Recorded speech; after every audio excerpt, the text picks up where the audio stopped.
And I would like to begin by thanking the Honourable Member for Dumfries, Clydesdale and Tweeddale for bringing this debate forward. And I'm pleased to participate in it, although I really wish it weren't necessary for me to do so. But recent US tariffs are a cause of great concern. Indeed, the impact of 25% tariffs imposed by the US on single malt whiskies on the 18th of October, despite protestations, have as yet gone unanswered by the UK government. It's very damaging to our distilleries and to Scotland as a whole, with exports to single malt whisky worth £1.3 billion, 28% of all Scotch whisky imports, with the US accounting for 25% of all single malt exports last year.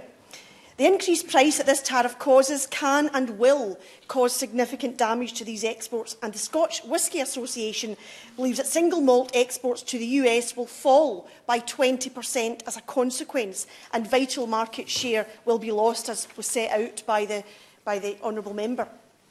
On the Isle of Arran, in my constituency, the finest whisky and single malt whisky is distilled, and these tariffs are a matter of great concern. Ultimately, it threatens jobs, and that's really important on an island like Arran, because sustainability of employment is extremely important in island communities.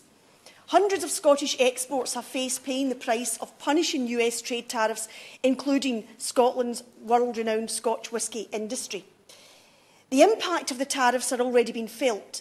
In November 2019, the value of a single malt Scotch whisky exports to the USA were £25.7 million, compared with £38.6 million in November 2018. And this really does make a mockery of any pretence of global Britain. And it's really important that this matter is sorted as a matter of urgency. Now, the Prime Minister vowed to remove tariffs on US whisky once the UK leaves the EU, and in doing so, he's putting his trust in a President who has consistently used punishing tariffs as his first political lever. Scotch whisky is crucial to Scotland's thriving food and drink sector, with the EU representing a significant market for Scotch whisky, valued at around £1.4 billion in 2018, equivalent to around 30% of total Scotch exports. The grim reality is that Scotland faces great vulnerability when it loses its collective bargaining strength when it is no longer a member of the EU.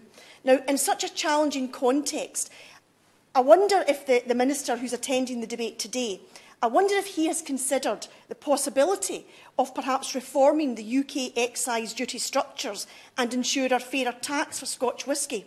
Because Scotch whisky is taxed more than any other category of alcohol in the United Kingdom. For example, it's taxed 16% more than wine. And estimates suggest that the Scotch whisky industry is larger than the UK shipbuilding industry and considerably larger than even the UK fishing industry, supporting around 42,000 jobs across the UK, including 10,500 directly employed in Scotland. Now, Scotch whisky is estimated as the UK's 9th most valuable export, and I hope the Minister will do all he can to support this industry at this very challenging time and seriously look at reforming the excise duty structures. But I want to end just by repeating to the Minister that even he must understand, I'm sure appreciate, that because we will lose our collective bargaining strength when we're no longer a member of the EU, we are in a very exposed and a very vulnerable position, because we are facing extremely difficult trade conditions as negotiations go forward. And we really need to have been working with our EU partners, and I'm very sorry to say that that opportunity is now lost.